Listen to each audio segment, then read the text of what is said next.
Welcome to Waters World. I'm Jesse Waters. The jury reached a verdict. As to the first count of the information, Joseph Rosenbaum, we, the jury, find the defendant Kyle H. Rittenhouse not guilty. As to the second count of the information, Richard McGinnis, we, the jury, find the defendant Kyle H. Rittenhouse not guilty. As to the third count of the information, unknown male, we, the jury, find the defendant Kyle H. Rittenhouse not guilty.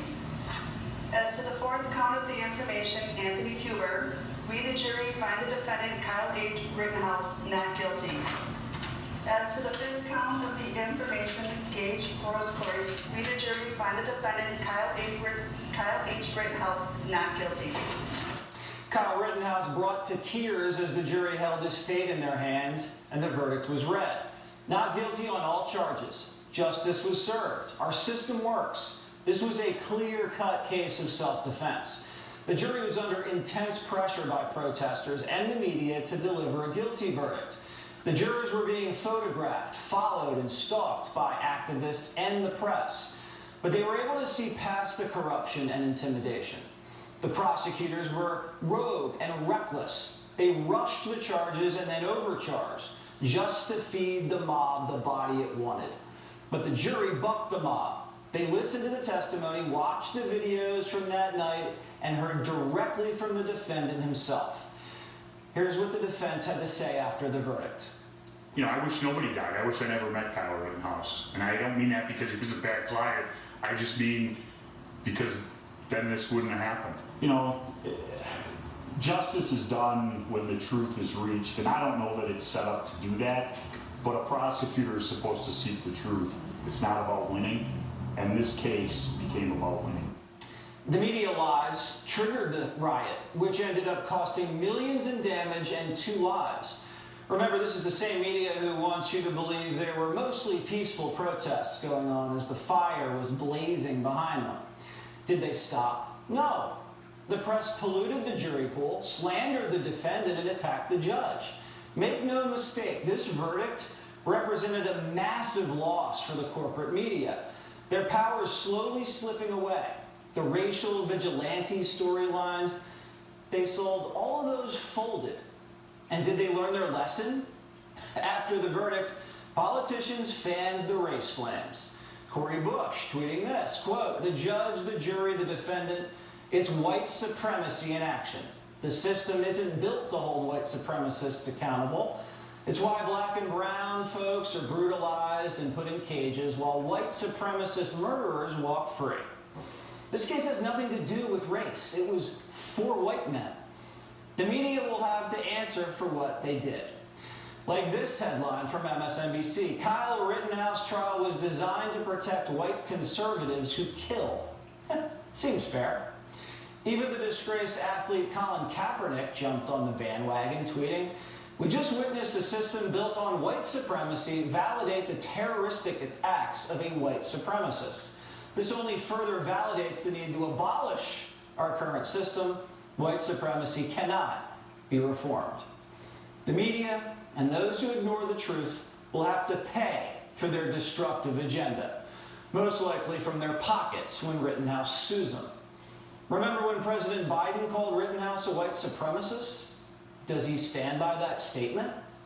Do you stand by your past comments equating him to white supremacy? Well, look, I stand by what the jury has concluded. The jury system works, and we have to abide by it. And later, Joe Biden's puppet masters cleaned up his comment and forced him to release a statement saying he was angry about the verdict. This week, the jury fought back against the mob justice the left was pushing for. The media lost, corrupt prosecutors lost, defund the police lost, and self-defense won. This was a meaningful victory for individual rights in the United States of America. Joining me now is host of the Ben Shapiro Show, Ben Shapiro, and radio talk show host Dana Lash. All right, ladies first, Dana, your reaction. Oh, Jesse, I think this is justice was finally seen in this case. In fact, I don't even think this thing should have gotten all the way to a trial. And this was a clear case of self-defense. It was open and closed case. Clearly, the jury agreed, and kudos to the jury as well. I know there was a lot of discussion about whether or not there was going to be able to be any kind of jury impartiality, considering the intimidation that was going on. They weren't sequestered; they were being followed, as you just mentioned. But they did their duty. And as I've said earlier, self-defense was on trial. But in addition to that, a part of due process, which is jury duty. I mean, we all kind of talk about jury duty, and we sort of, none of us like to do it. It's more of a burden than anything. However, I think this case proves what a service it is to due process, which is a cornerstone of our republic. And so, I don't know, maybe people will be inspired to take jury duty a little bit more seriously now.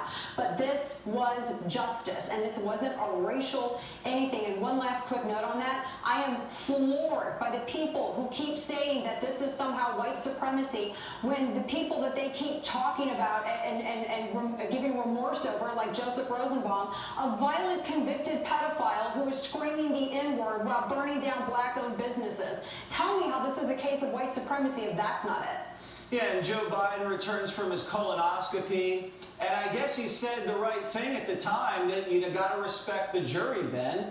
And then the handlers have to clean it up later and said how angry the president was. What a disgrace. It's disgraceful. I mean, they apparently had to pull the president's head out of his ass long enough to do the colonoscopy, but he then reinserted it as quickly as humanly possible. The fact that this is a media story beginning head. None of this happened without the lying, despicable, vile media. They lied about Jacob Blake. They pretended that he was an innocent victim of anti-black violence by the police. That was a lie.